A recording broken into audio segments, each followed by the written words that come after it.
This is Ben on Breaking News. I'm Ben Meiselas, and this is your breaking news. We've got a lot to discuss regarding Donald Trump's unlawful and catastrophic war in Iran. Things continue to escalate. Donald Trump and his regime continue to spread disinformation that there are very productive negotiations taking place and that Iran is totally and utterly obliterated. While Iran controls the Strait of Hormuz, Iran's parliament just adopted a law that says that they will officially institute a tolling system in the Strait of Hormuz. And as we speak right now, throughout Iran, they are staging what they are referring to a night of defiance of Epstein coalition airstrikes. And so what they are simulcasting, I guess, across all of Iran are hundreds of thousands of people in different cities who are protesting or who are coming out to support the current regime. And again, let's be very, very clear. This is propaganda, and this is intended right here as well to send a message. But when you have one side of the media, the Trump propaganda that's out there that says they're totally obliterated and people are begging for us to come in and they want us to make a deal so badly. And when you can observe that the Iranians control the Strait of Hormuz, that they're still striking their Arab nation neighbors where there are American military interests, when you can observe the fact that there are still, again, huge groups of people in the hundreds of thousands in various cities that are being simulcasted. The post right there was from a University of Tehran professor. When you see the parliament of Iran meeting and functioning, and yesterday you had the spokesperson for Iran's foreign ministry hold a press conference saying we did not have any negotiations with the United States. We've stated our non-negotiables and what they are. We need to keep ballistic missiles and Shahed drones. We'll never give those up. We need permanent security guarantees for us, for the Houthis, for Hezbollah, for the Shiite militias in Iraq. We need full reparations. We need American military bases out of the Middle East. If you agree to our non-negotiables, we can start negotiating, and then then we're willing to enter into a sustainable peace agreement. So one of the tactics that the Trump regime is using now to jawbone the market, to manipulate the market, they realize that Trump's social media posts don't work anymore to do that, or they work minimally. So now they leak things to like the Wall Street Journal and other legacy media outlets to then repost that, or they'll give a media an out of context statement, and then The Wire will publish, from what I just told you about the Iranian negotiating position. It's Iran says they want peace and they're looking for a peace deal. It's that gets published over The Wire, and it's not everything else that's in context, where Iran says we're not going to agree to anything unless these things are met, and then we can agree that there's sustainable and long-term peace. But we control the Strait of Hormuz. We get reparations. We keep ballistic missiles. In the future, we enrich uranium. We're recognized as sovereign over the Strait of Hormuz. You agree to all of that, and there'll be peace. And then, the media here will be and they said they wanted peace. Then the market goes up, and it's okay, the reality is Iran strongly controls the Strait of Hormuz right now. They've instituted a toll system. They're letting Chinese vessels go, some Indian vessels go, a few Pakistani vessels go, having nothing to do with the United States at this point. And they've been very clear. If you try to get through and you don't get permission, we will target you. And they've done that over and over and over again. We see over the past, 12, 24 hours, they struck a Kuwaiti flagship off the port of Dubai. They hit an oil depot in Haifa. They hit a big infrastructure area in Kuwait as well. The militias in Iraq continue to target American interests there. So, you see what's happening in the region. I'll say this, and I think this isn't getting a lot of attention. I don't know if you've noticed this, but a lot less strikes by the Iranians in Qatar. Have you know all the strikes continuing in every other areas, in Kuwait, in Iraq, where there are American military bases, in the UAE, in Saudi Arabia, of course, in Israel, in Bahrain, all there, but not Qatar, which leads a lot of people, including myself, to believe that Qatar probably struck a deal with Iran directly. And that's what we're seeing a lot of, right? As the United States security umbrella in the region collapses, a new security umbrella is becoming into fruition, right? I mean, you had President Zelensky of Ukraine. He did a meeting with all of these Arab nation leaders, right? He met with MBS of Saudi Arabia. He met with Qatar. He met with United Arab Emirates. He took a meeting in Jordan and Kuwait as well. He did all of these meetings. In a lot of them, he inked these long-term security deals where Zelensky and the Ukrainians provide the interceptor drones, the interceptor technology, much cheaper, right? But you have to learn how to strike down these FPVs, these first-person viewing drones, the swarms that are used by Iran, the Shaheeds that are used by Iran, the ballistic missiles that are used by Iran. Ukraine has experience how to deal with all of that better than just about everyone. So Ukraine stepping up, isn't that kind of the ultimate irony, right? As Donald Trump continues to attack Zelensky, support Putin, removes oil sanctions from Russia, allow Russian oil ships to enter Cuba, go around Donald Trump's so-called blockade and embargo of Cuba, as Russian Duma members, Russian senators are taking tours of our Capitol building, right? Donald Trump also demanded, did you see this? Demanded Zelensky. Zelensky's like, certain of our partners have requested or demanded we stop striking the oil depots and liquefied natural gas facilities of Russia. And then Zelensky's like, well, once Russia agrees to a ceasefire and stops attacking our energy infrastructure, we'll stop striking theirs, right? Because as Donald Trump has gotten rid of these sanctions on Russian oil, Russia's crude export capacity has been decreased by about 40% to 50% because the Ukrainian first-person view FPV drone swarms have been able to successfully strike the Russian facilities. And Trump was trying to stop that. But anyway, you have Zelensky helping these Arab nations now in the Middle East. You have nations doing one-off deals with Iran, right? You have, as I said, I believe Qatar probably entered a deal. They're not publicizing that, though. India doing one-off deals. Other countries doing one-off deals. And then we see, American allies, or really former allies at this point, I think they're preparing right now for what a future kind of security umbrella globally looks like, and they're telling the United States, and this is unprecedented, this would never happen before. They're saying the US, not only can you not use air bases or our land, you can't use our skies. We're not letting you over our skies, right? So first, Spain came out and said, you can't use our air bases. You can't use the air over us, the air restrictions. But then you had France come out today, and France says, you can't use our airspace. You had Italy come out and say, you can't use our airspace. Switzerland has already said, you can't use our airspace.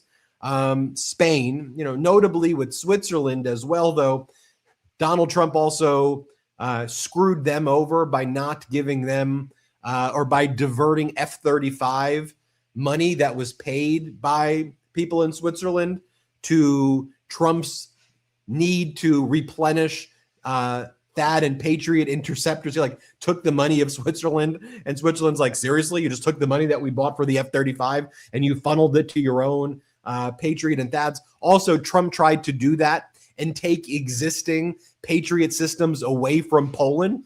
Poland's like, we're NATO's eastern flank, you idiot. And the Trump regime's like, well, can we take your Patriot and THAAD systems? Like, no. Do you see what's happening in Ukraine? Do you see Russia's invasion? You realize how close Poland is to Ukraine? We're not giving it back to you, right? And so you have all of these developments taking place. And why do I think these countries, are saying don't use our airspace? They're preparing for what the security apparatus, what a future world checks and balances are going to look like with a very weakened United States. They see how weak the U.S. is now globally, right? The U.S. will huff and puff and they'll say, we're doing embargo on Cuba. Embargo on Cuba. Nobody can pass. Mexico, if you dare pass, we have an executive order. We will tariff you into hell. Colombia, we will have the DOJ indict you if you dare help the people of Cuba who we're trying to starve to death and attack their civilian infrastructure. Anybody else, be warned. Our ships will interdict and attack you. Then Putin's like, boop, boop, boop, boop, boop, boop, boop. I've got my ship right here. Like, y'all remember learning about the Cuban Missile Crisis, right? And what a big deal it was, like the stare down, right? With Kennedy, with the Russians, they stared each other down. Was America going to hold its ground? And what was going to happen over there? Was Russia going to be able to even further entrench its influence in Cuba? What was going to happen, right? I mean, you're just all of these historical like lessons that took a lot of time to develop. Like we're doing like a fast forward version, that movie Click with Adam Sandler. It's like we're already like going through everything and undoing like America building up, being the so-called leader of the free world. And Trump's like destroying all of it at once. Russia's like, okay, nice little blockade you got there. But we're going to head in there to Cuba. Okay. We're going to look like the good guys and we're going to give Cuba oil because you could have done it, Trump, and you could have had your allies do it who wanted to do it, but you attacked your allies. But now when the country that's providing weapons and money and logistics to Iran to target Americans and to target American infrastructure in the Middle East, you're going to let them go by, right, Donald? And Russia's like, we head in right there. They give their oil to Cuba. Then Donald Trump's asked about it.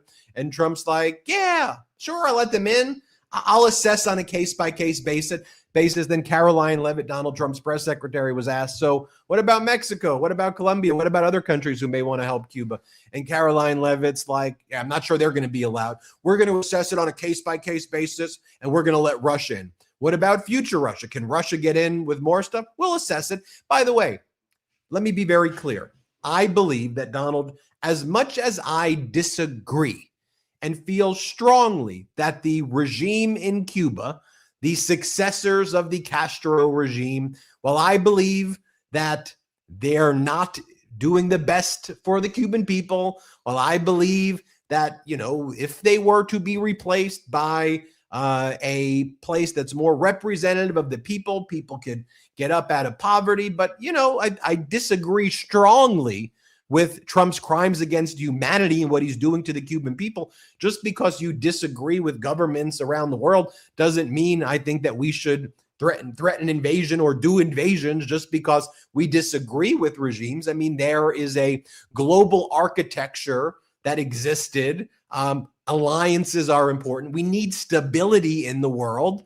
And sometimes doing something creates a worse outcome than containing and doing nothing at all. Clearly, that's what we're seeing with Donald Trump's disastrous war in Iran. That's what we're seeing with Donald Trump globally right now, right?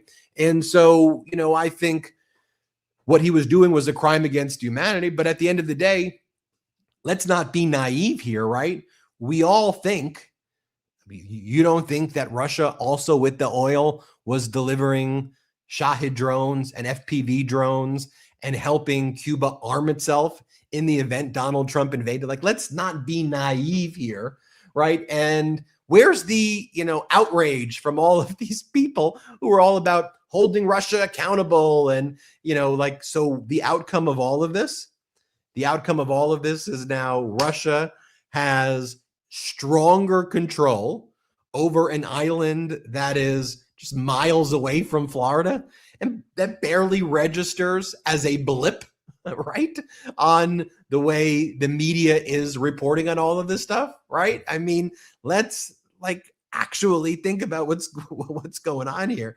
Going through some of the receipts of everything that's been happening. And then I want to talk a little bit also about the big ballroom ruling. We're going to talk about that, how a federal judge, Judge Leon, and I did a whole hot take on it as well. So I want to talk a little bit more about the war. I want to talk about a federal judge in Washington, D.C. blocking Trump's $400 million ballroom, blocking it permanently unless Congress authorizes it. And the judge made it's such a great ruling.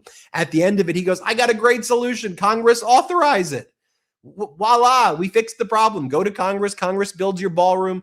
They say, okay, private funds can support it. That's the way our system works. We'll go more into this ruling. I want to also talk about Kristi Noem and Kristi Noem's husband. And I don't want to talk about it in a gossipy way. And when I talk about it in this episode, I don't intend to like kink shame. I think, is that the expression? Like, look, if her husband is into cross-dressing, and there's a name for it that they were describing it as. Let me just see what the name of it is. It's a type of fetish called bimboification. That he's into bimboification. Apparently, that's a name of this fetish scene where you wear gigantic breasts with massive amounts of saline to achieve a Barbie doll-like appearance, and he's into that. And again, I'm not here to judge this at all. And I don't like the takes that mock him for this behavior, because, what people do in their private lives, what, is their own thing. I'm not here to judge that. If things are being done safely and consensually, and what people do in their private lives, I don't think government should intervene. And I'm not here to shame that. He likes bimboification. He likes putting triple whatever E or F breasts on himself and dancing and speaking to other people with triple F breasts. That's what he's into. As long as you're not hurting anybody, as long as it's consensual, as long as it's safe, I'm not going to judge people's private lives. So I want to be very clear about that when I cover it. And I think we have to cover with sensitivity. That said, where you have people like Kristi Noem and others so hypocritical, invading into the private lives of families, ripping families apart, judging people, being the finger waggers or whatever. These are always the people who behind the scenes are into the bimboification, or what? Lindsey Graham with his in Disneyland with his bubble wand, and he waves the bubble wand around while he's like, yeah, we're gonna blow them up to smithereens. Now let me play with my bubble wand. Whatever's going on behind the scenes of these people, right? Whatever's happening. J.D. Vance said he was gay growing up, right? J.D. Vance in high school, gay man, said he, or gay teenager. I think that's what he said in his book, right? And then he said he did conversion therapy and then realized he's not gay. And then he became anti-gay. And that's when don't be why are you going to be anti-gay when you grew up and you said you were gay, and now you're going to tell people that, whatever, and look, if you are into my whole view of all of this is stay the hell out of our private lives. And these people who pretend to be like, oh, I'm holier than thou, and men and women's sports, and we can't have these types of people and that people. Like, they're always the ones behind the scenes who are doing the bimboification and the this and the that, which would be fine if it makes you happy, but stop ruining all of our lives. Stop whatever you're going through. Stop using, let everybody be happy. The bimboification community, be happy. If J.D. Vance is gay, you could be happy. I don't know your situation. If you convert it, just leave us all alone, right? Just leave us all alone. Let all of us be happy. Let's stop bullying marginalized communities. Stop using the issue of men and women's sports or whatever it is as a proxy to bully the trans community. We can have rational communications about this. I have lots of trans friends. And when we go out to parties and we see each other, we've had actual conversations that are adult, rational, where we say, well, what about this sport? What about that sport? Well, what do you think? And you could actually get at, I think, great conversations, and you could try to figure things out and learn and have an open mind and try to think things through in ways. But the government getting involved in this stuff, and the government bullying, and the government mocking the trans community and gay communities and other marginalized groups, and we all need to stand up for that. One of the things that, I know I'm going on a tangent here after talking about the war, and I'll loop back to the war, but one of the things that pissed me off after the 2024 election was when people were like, well, I think maybe we're going to have to like do what they were doing on the right wing. I'm like, no, not at all. We need to be there for marginalized groups, whether it's the trans community, whether it's other communities, and be allies. That's it. And we can still have rational conversations. And it's always fascinating to me when politicians get like tripped up on these questions, right? And it's like, well, I think that just be a real human being. Let's start with the very premise that we care about basic humanity, that we care about human beings. And whether we're talking about human beings in Iran, whether we're talking about human beings in Gaza, whether we're talking about human beings in Lebanon, whether we're talking about human beings in Los Angeles or in Mexico, human beings, damn it. We're talking about humans. We're talking about humanity. These are people who have families. These are mothers. These are children. These are fathers. These are people. You know, and one of the things, this gamification of the war, you see, I told you I would loop back to it, you know, where the Trump regime is out there, we're going to loiter and rain death upon these Iranians. And it's like, we now learned about another incident early on in the war, where whether it was through our AI picking another location that was the incorrect one, not the Iranian Revolutionary Guard Corps building, but a gymnasium where there were dozens of children who were working out and playing, killed them. There's a basic humanity here that Donald Trump has kind of utterly shattered. And not just Donald Trump, lots of politicians, the media environment in general, social media, a whole host of things, you know, and that's why when I have these opportunities on a show like this, Ben on Breaking News, to not just go, okay, well, here's what happened in this case, here's what happened in that case, but when I could talk about, you know, things that really motivate me to do this show, to build the MeidasTouch. It's basic humanity, right? One person from here is no better from the person than there when we're talking about human beings. And when you find out, like, we should all mourn. We should all be mourning for the deaths of people in the Middle East, for civilians. Of course we should. That shouldn't be a hard question to answer if we're human beings and we feel. We shouldn't have to do double speak or move around. These are people. These are people. What do they call it? During the Holocaust, the banality of evil. That evil becomes so common course that it's adopted and there's no even thinking about humanity.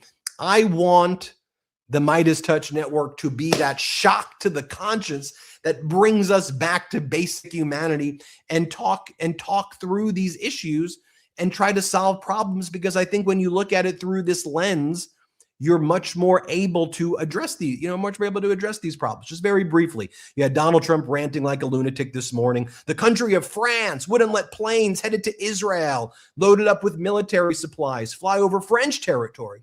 France has been very unhelpful with respect to the butcher of Iran. You're the butcher of the U.S.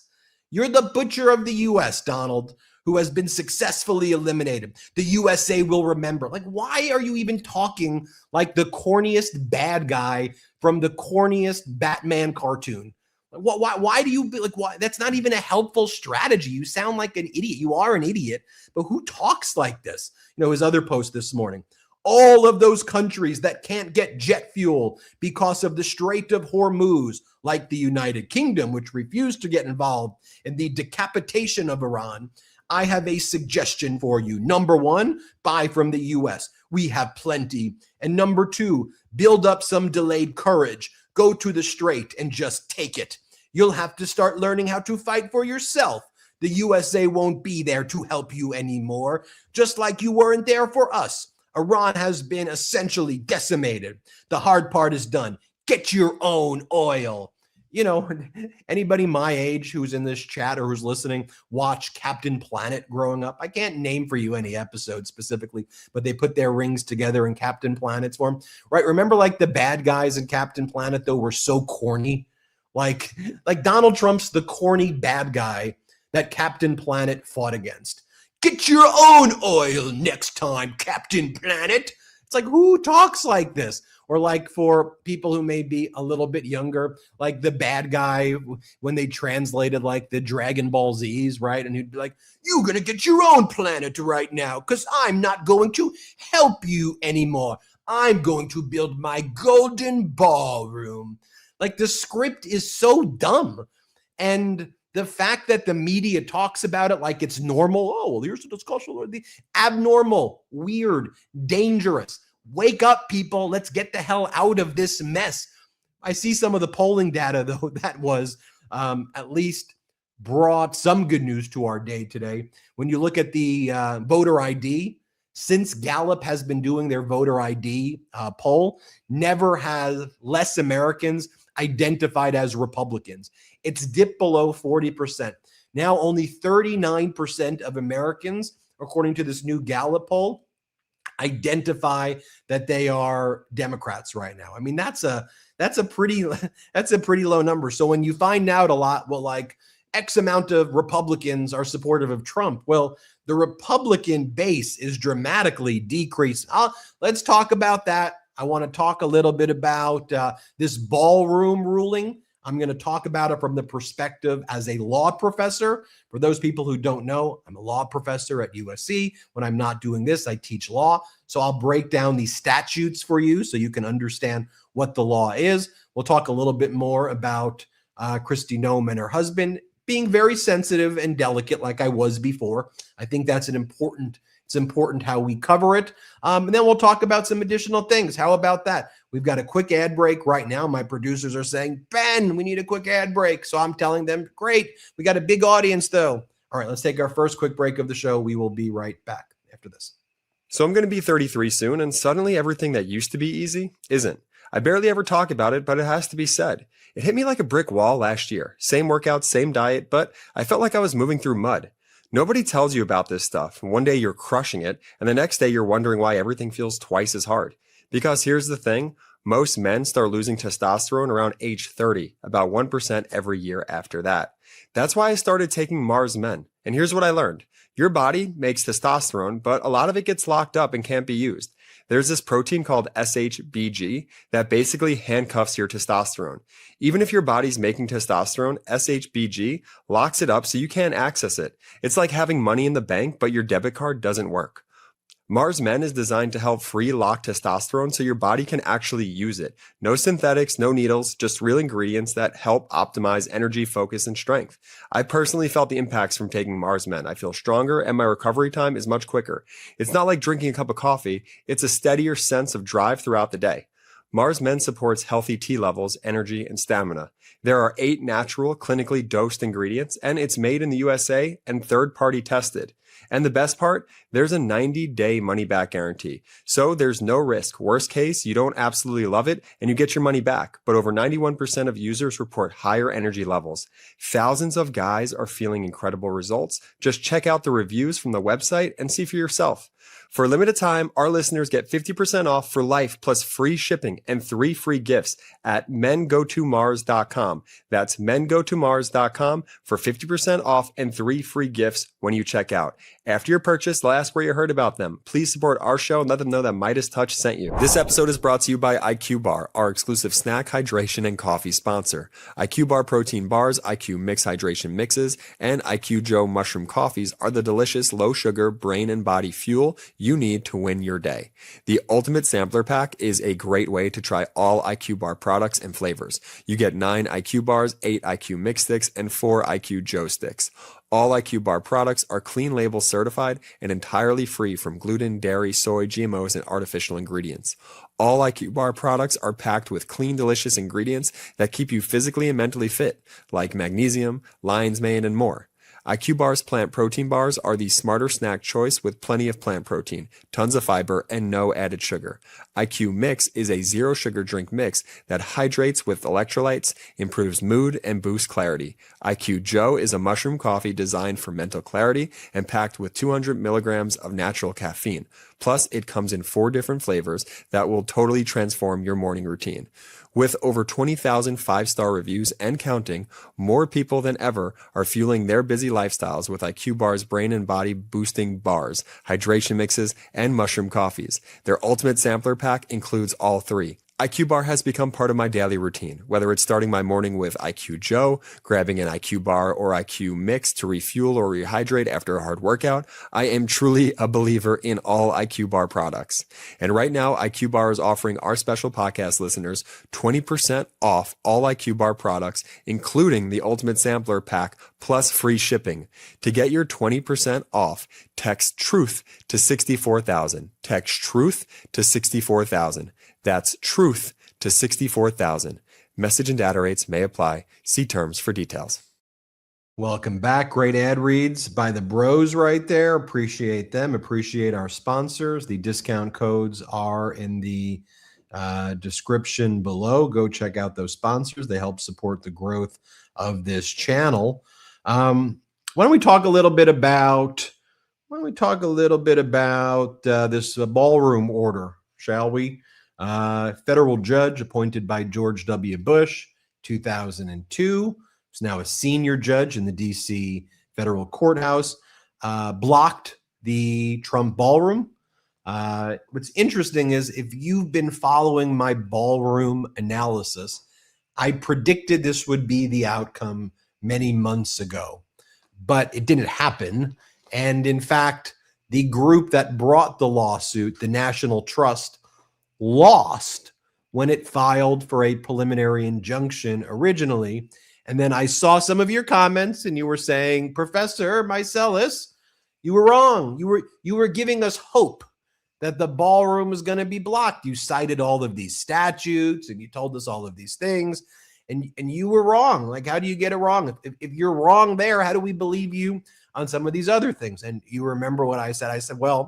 I said, I don't believe that the National Trust was citing the law that I had said in my video, which was this concept of ultra vires. It's really a constitutional claim that Donald Trump was acting outside of congressional authorization and that wasn't really pled. That I thought the National Trust, when they filed this lawsuit to block the ballroom originally, they were being a little too cute.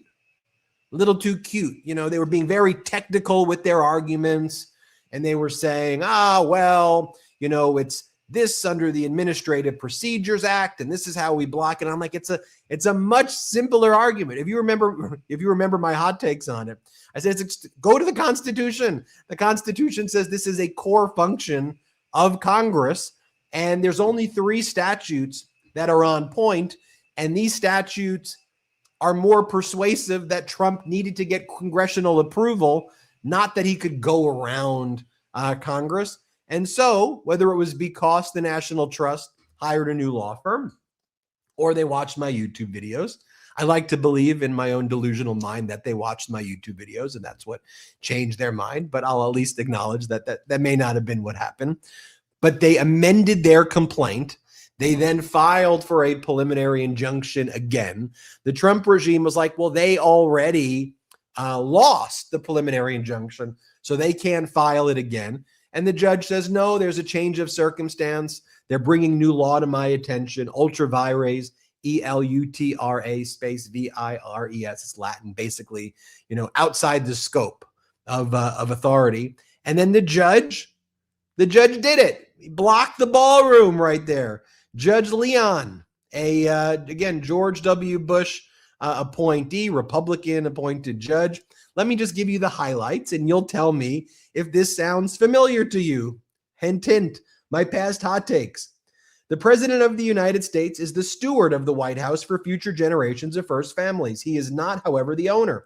Trump claims that Congress has given him authority in existing statutes to construct his East Wing ballroom project and to do it with private funds. The plaintiff, the National Trust for Historic Preservation in the United States, claims the president has no such authority under existing statutes and that a preliminary injunction is necessary to avoid irreparable harm.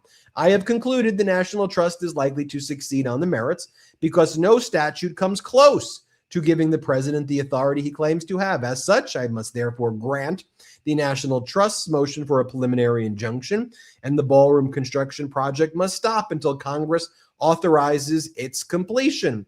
Then the court gives the statutory background and says there are three main statutes under consideration. MeidasTouch viewers and listeners, does this sound familiar?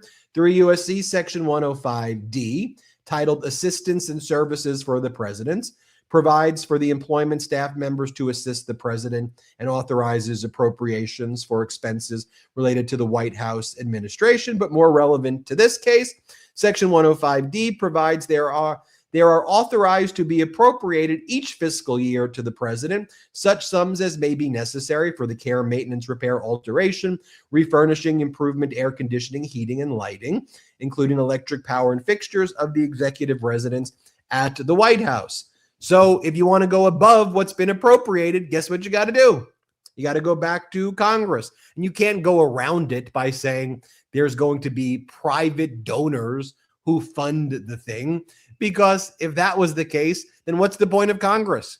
Why don't you just create a Congress of billionaires who you can go around Congress, and Congress no longer has the power of the purse, which is at the heart of Article 1. Also, it's to authorize wars, which they don't follow. But if you could just go around the Congress's main power, then what's the point of Article 1 at all? Is basically what the judge said. The judge then pointed out two other statutes, which I've talked about before, 40 U.S.C. Section 8016 and 54 U.S.C. Section 1001. And then finally, what the court concludes is, so where does this all leave us? Unfortunately for defendants, Trump, unless and until Congress blesses this project through statutory authorization, construction has to stop. But here's the good news, Donald. It's not too late for Congress to authorize the continued construction of the ballroom project. The president may at any time go to Congress to obtain express authority to construct a ballroom and to do so with private funds. Indeed, Congress may even choose to appropriate funds for the ballroom, or at least decide that some other funding scheme is acceptable. Either way, Congress will thereby retain its authority over the nation's property and its oversight over the government spending.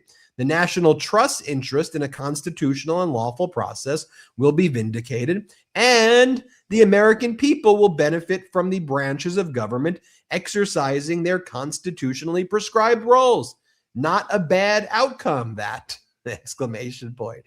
Right? Then Donald Trump just flipped out. Donald Trump's like, oh, can you believe this? Radical extremist groups. Wow, wow, wow, wow, wow. What's his other post? Secretary of the Interior Doug Burgum and I are working on fixing the absolutely filthy reflecting pool between the Lincoln Memorial and the Washington Monument. This work was supposed to be done by the Biden administration, but Sleepy Joe doesn't know what clean or proper maintenance is. The president and secretary do. I mean, Donald Trump's country clubs, cult clubs, whatever the hell you want to call them. You know how frequently they like the Trump properties, like they're frequently cited for health code violations all of the times. They're dirty. They're outdated, despite Donald Trump taking in, millions of dollars from each member. He serves them what always looks like the crap. It always looks like when he serves them food, it's like a little tiny piece of steak that's like not even cooked. And it's like, well, this is what your $1 million memberships get you. I mean, I guess it's about access to him, and I guess it's about the grift right there. And by the way, I can connect that grift and access, though, to some major issues that are happening in this catastrophic and unlawful war, in Iran. One of the things that's being reported right now is that you've got nations like Saudi Arabia and United Arab Emirates and others in the region, who are basically telling Donald, you better not leave us here with Iran still controlling the Strait of Hormuz. Like,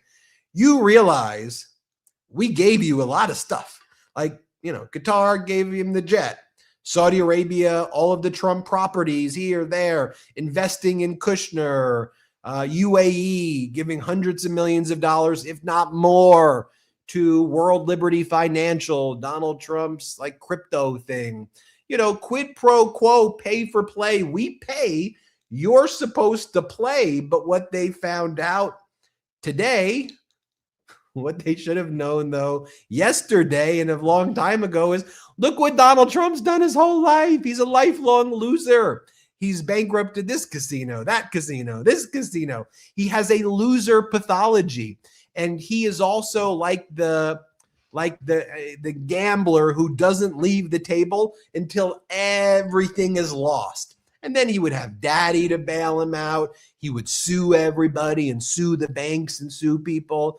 And he wouldn't give a crap if he destroyed his lenders or harmed construction workers or other contractors. As long as he made off fine, he would move to the next grift like a virus, jumping from one vessel to the next, infecting. That's his whole life, was a loser. Like, you realize that, right? He never actually like won things or did things good. Like, he bankrupted that casino and that casino. And he was like, Daddy, I need your help, Daddy. And then he would still bankrupt it anyway, right? If there was a Guinness Book of World Records on being a loser, he'd actually be pretty much at the top. You know, I understand. Look, things happen. You bankrupt something once. I get it. Stuff happens. Maybe you bankrupt something twice. Okay, he's a little bit of stick-to-itiveness. But everything that he's broken over and over and over again, and you see why. I mean, you see the pathology, right? Like it's sick. And I don't want to make excuses by getting into like, you know, for this purposes of here being like, he's actually ill. And he's like, I mean, but like there is a malignant narcissistic sickness that he's only satisfied until everything is like destroyed and ripped apart. And year one of his presidency, tariffs against the world, betraying our allies, ripping apart the State Department, ripping apart critical infrastructure here, firing all of the key, you know, generals and staffers and the big competent leaders, either forced to resign or fired, right? All of that. And then, you know, he, you know, does this catastrophic invasion of Iran. And by all accounts, let's just say it ended today. Let's just say right now it ended. Do we realize that with the supply shock that's taken place on liquefied natural gas, Qatar Energy, you know, which produces 20% of LNG globally, you know, 20% of that has been taken out for the next 3 to 5 years. Helium production, fertilizers, not to mention crude, not, you know, it's not like you can turn back on these factories right away and be like, hey, we're turning it back on. You know, helium's used for MRIs, right? Fertilizers needed for our farmers, right? Liquefied natural gas is critical and essential, right, for functions throughout the entire world. You know, of course, you know, the price of crude. We all feel the pain. Price of gas right now, over $4 a gallon, the sharpest increase, you know, that there is. And we haven't gotten, you know, the February inflation numbers, the March inflation numbers. You already had catastrophic economic indicators. Before this disastrous war in Iran, inflation was already on the rise. What do you think it's going to be in the future? You know, and I always appreciate when people are like, Ben, you predicted this or you predicted that, or MeidasTouch, you predicted this or that. Or in the case of the ballroom, you were wrong, but I was right.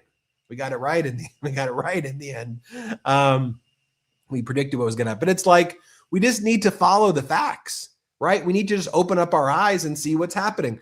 When Donald Trump says, I've decimated Iran, it is utterly obliterated. Okay, well, that's the statement. Let's challenge the statement by looking at the facts. That doesn't mean I'm not patriotic by looking at what's happening in Iran and saying, actually, the parliament's functioning, the foreign minister, their press secretary gave a speech yesterday saying no negotiations. There are millions of people out throughout Iran right now protesting what they're referring to as the Epstein class. We have all of these statements from Iran saying what their non-negotiables are. Again, I see that the Strait of Hormuz is still controlled by Iran. I don't see anything that's actually materially changed. Donald Trump keeps on lying. I mean, there was an Iranian account, social media account that was like, Donald Trump has declared victory 17 times. He said we won 18 times. He's danced 11 times and nothing has changed. And that's actually accurate. There is no, if anything's changed, things have gotten worse. And that's not me being doom and gloom. It's opening up my eyes and saying, here's what's actually happening. It's just telling the truth. All right, one quick ad break right now, and then we're going to finish strong on this episode. I got one more quick ad break. Have you all subscribed to Scott McFarlane's YouTube channel? If not, subscribe to Scott McFarlane's YouTube channel. Now let's get that channel 200,000 subscribers. All right, we'll be right back. Last quick break of the show. We'll be right back. If you're like me, instead of learning to skateboard, you wish you were learning to write code. Instead of scraping through college, you wish you bought Bitcoin at less than a cent, or secured a few NVIDIA shares before they boomed. We might be the FOMO generation, but don't miss out on protecting your future. For around the same price per month as one of your streaming services, you can break our generational cycle and secure your and your family's future by finding life insurance at SelectQuote.com. If you're new to life insurance, you're not alone. Thankfully, I found SelectQuote. For over 40 years, SelectQuote has helped more than 2 million Americans understand their options and get the coverage they need. Over $700 billion in coverage and counting. As a broker, their mission is simple: to find you the right insurance policy at the best price. SelectQuote takes the guesswork out of finding the right life insurance policy. You don't have to sort through dozens of confusing options on your own. Instead, one of their licensed agents will find the right policy at the right price for you, comparing plans from trusted, top-rated insurance companies to find a policy that fits your health, your lifestyle, and your budget. And they work for you for free. You'll be covered faster than you think. SelectQuote works with providers who offer same-day coverage up to $2 million worth with no medical exam required. And you're not out of luck if you have a pre-existing health condition, because SelectQuote partners with companies that offer policies for people with conditions like high blood pressure, diabetes, or heart disease. SelectQuote makes life insurance simple. Even if this is your first time thinking about it, head to SelectQuote.com and a licensed insurance agent will call you right away with the right policy for your life and your budget. Life insurance is never cheaper than it is today. SelectQuote. They shop, you save. Life insurance is never cheaper than it is today. Get the right life insurance for you for less and save more than 50% at SelectQuote.com/Meidas. Save more than 50% on term life insurance at SelectQuote.com/Meidas today to get started. That's SelectQuote.com/Meidas. This episode of the MeidasTouch podcast is brought to you by Graza, makers of crazy fresh olive oil and other delicious stuff made with crazy fresh olive oil. Graza's got everything you need to roast, toast, grill, and garnish with flair and flavor, upgrade all your favorite recipes, and maybe even try something new. I've been obsessed with Graza since way before they were even a sponsor. There's extra virgin olive oil for cooking and dressing, Frizzle high heat cooking oil for grilling and frying, and brand new olive oil mayos for dipping and spreading. It's top shelf stuff for everyday enjoyment. Graza makes my olive oil of choice. It's top-notch olive oil at an affordable everyday price. Their olive oil is always fresh, never blended, and made from the world's best olives, and you can actually see the harvest date on every bottle. They've got sizzle for everyday cooking, sautéing, marinating, roasting, drizzle for finishing, like dressing salads or dipping bread, and frizzle for high heat cooking like baking, grilling, and frying. And if you're a foodie like me, you could really taste the freshness. It's everyday olive oil, but done way better, and you can literally see where and when it was harvested right on the bottle. Plus, new in stores only, Graza mayo and aioli, original, fancy, and garlic. So head to graza.co and use Meidas to get 10% off your first order of olive oil, and be sure to look for Graza mayo the next time you're at your local grocery store. That's graza.co and use code Meidas to get 10% off your first order of olive oil. MEIDAS. Welcome back. Ben on Breaking News. I'm Ben. This is Breaking News. Breaking some news, talking about a lot of stuff. Shout out to my brothers for those great ad reads. And I know sometimes you may be like, Ben, lots of ads. You know, they're good ads though, right? I mean, they're good products and they're good discount codes, and you get to see my brothers and they help support the show. So that's like a trifecta. A reminder as well. Scheduling note for everybody, a good one. We got the Katie Fang show coming up right after. So after this show ends, we'll bring you right into see Katie Fang. Wasn't her last week's show incredible? Every Tuesday, Katie Fang goes live now on her YouTube channel.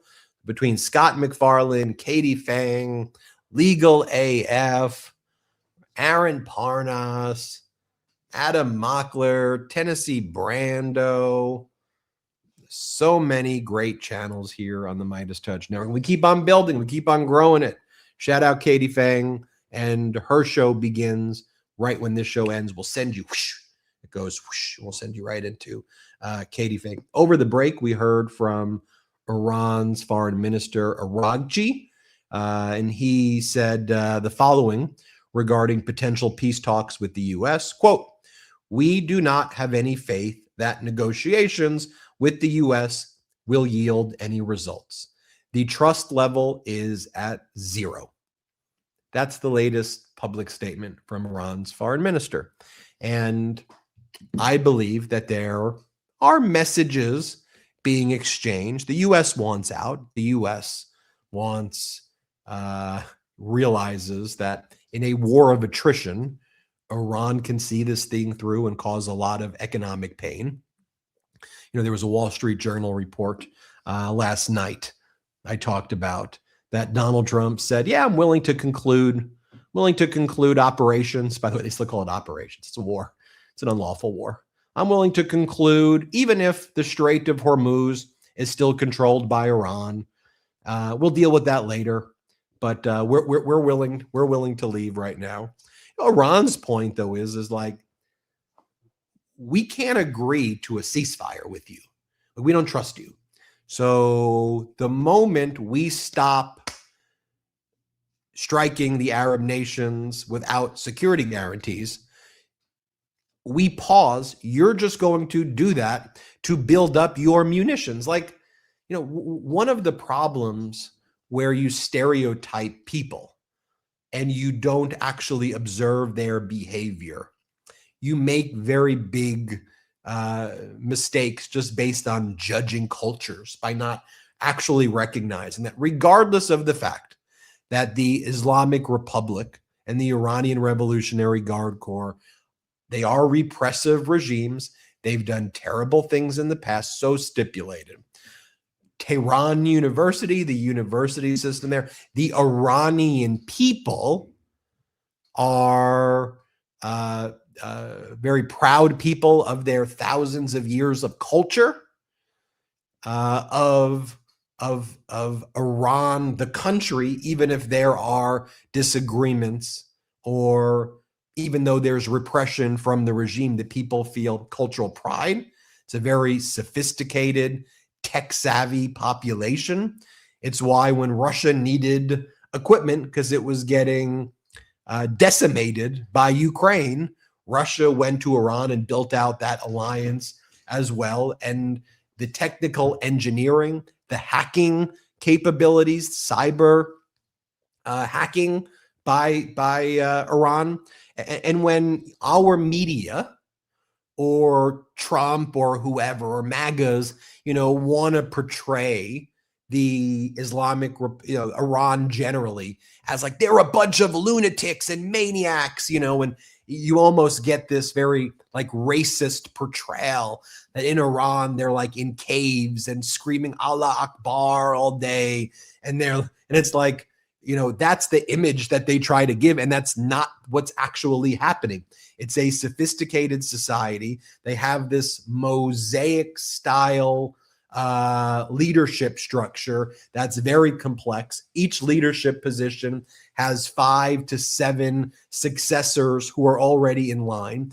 It's very systematized what they're doing. While Donald Trump is out there, and frankly, while Pete Hegseth, you know, was out there this morning saying, "In the name of Jesus Christ," I mean, that talk about religious extremism. It's what I saw during that ridiculous Hegseth press conference this morning. And even the Pope Leo the 14th has said, stop talking about Jesus or God when you launch wars like this.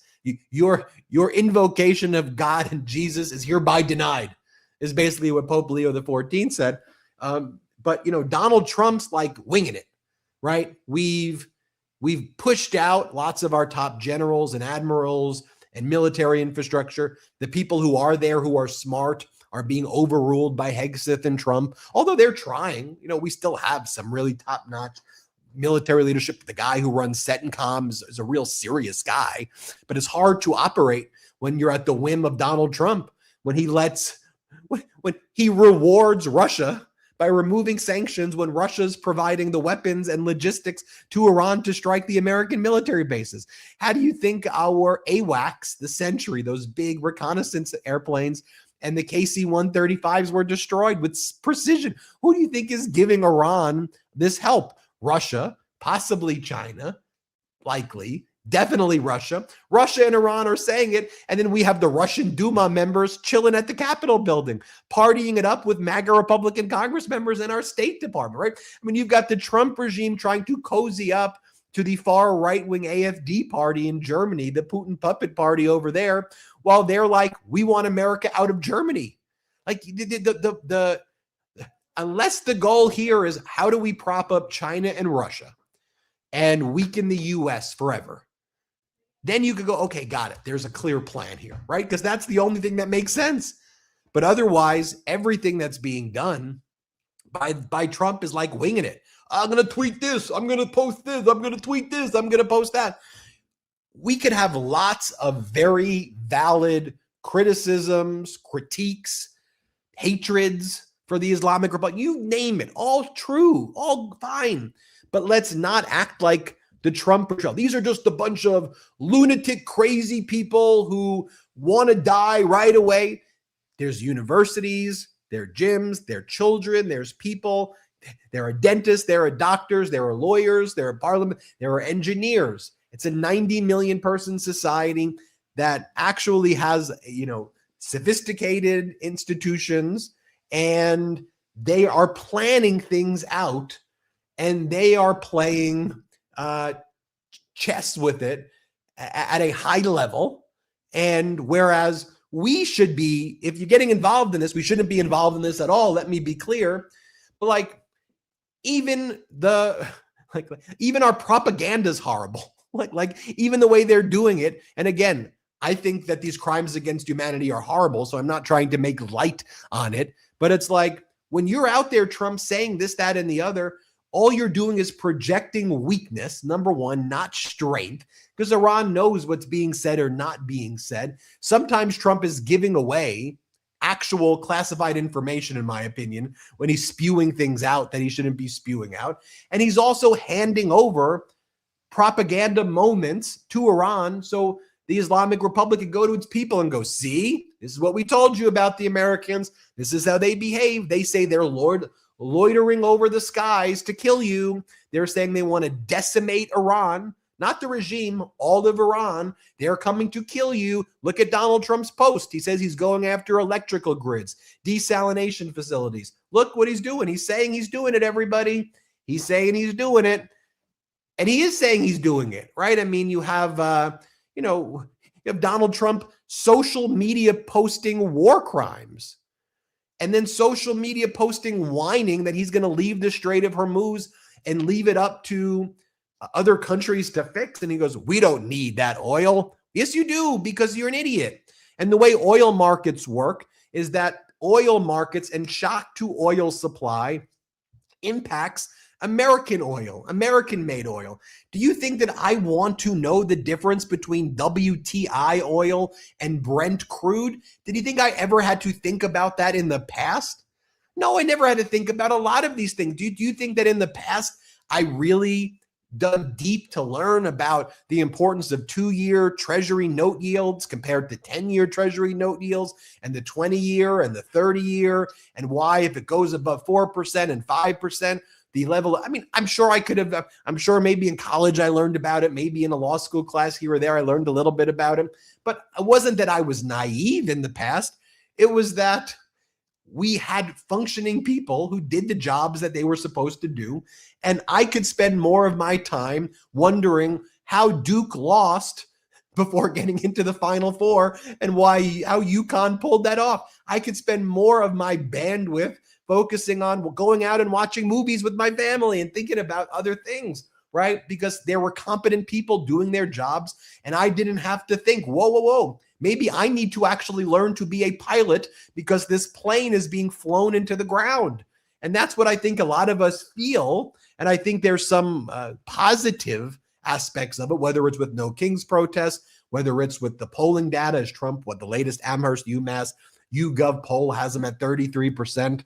You know, as there seems to be karmic justice, right? I mean, you have Kristi Noem, who tortured so many people, who otherized so many people, who mocked so many people, who destroyed people's private lives, right? We learned that her husband is into bimboification and loves wearing triple E breasts and cross-dressing and dressing that way.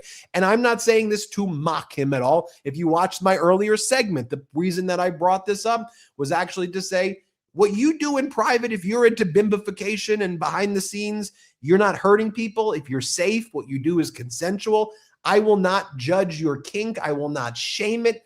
Do you privately, do it consensually, do it safely. What you do in your privacy, that ain't my business, and it sure as hell ain't the government's business. And let's be clear about that. So anybody reporting on this, I think from the perspective of shaming the idea of being like this, I want to be very clear. I'm not supportive of that in any way.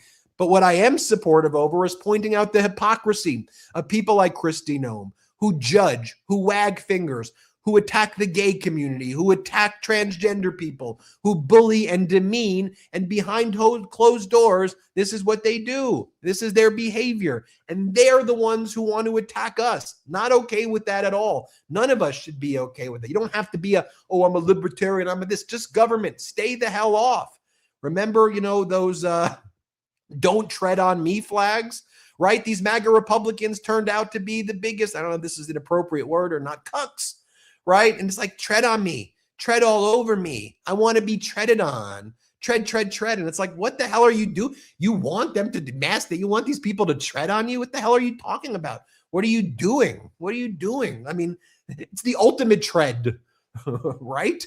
You know, and so there's so much going on. It's such an honor to be able to do this show.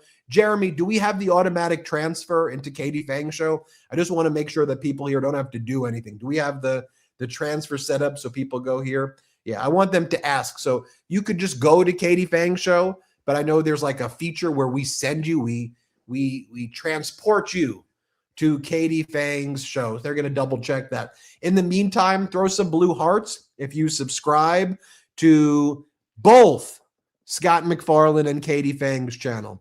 If you subscribe to Scott and Katie's channels, their own channels, throw out those blue hearts right now, confirming that you're subscribed. All right, the slingshot is good to go. Subscribe here to our YouTube channel. Help us get to 7 million subscribers. You're about to be slingshotted over to Katie Fang's show.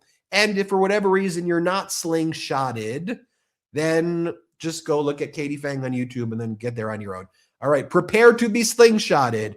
In 3, 2, 1. At Katie Fang News, I hereby deem you slingshotted. This is Ben on Breaking News. Thank you, everybody, for watching, and have a good one. Want to stay plugged in? Become a subscriber to our Substack at MeidasPlus.com. You'll get daily recaps from Ron Filipkowski, ad-free episodes of our podcast, and more exclusive content only available at MeidasPlus.com.